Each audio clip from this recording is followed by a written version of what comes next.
Now all of these settings that we made is for left alignments.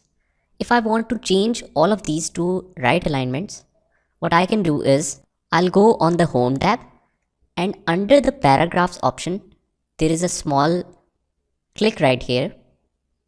Just click on that, and then you will find this tabs option. Just click on this, and because we have 3 tabs of left alignments, you can see that we have 3 options as well.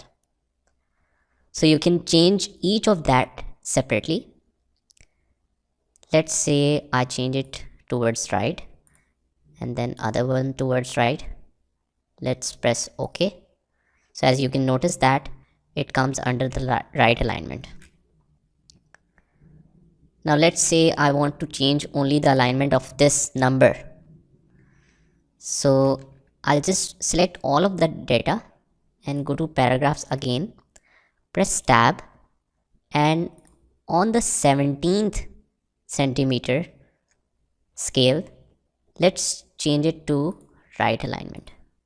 Now what right alignment means, it will align the data towards right, and even if we write data, you can notice that it will start writing from the right to the left. That means its first preference is keeping the right side aligned. Now as you can notice that there is a little space left between emails and phone number.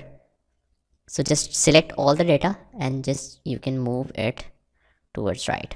Similarly for emails, if I want to right align, I'll just select the data, go to paragraphs, tabs, and just notice the centimeters on the scale. This is 11, and change it to right. And we have different options as well. You can change it to center. Let's change it to center. Press OK. So you can notice that we have center aligned now. And the icon of this is little changed. The symbol is of right is right, like this. Center tab is just like a pointer on the top and like this, and this is left align.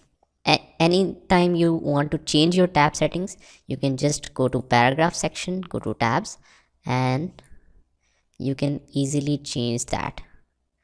For example, I want to change it back to left and press OK.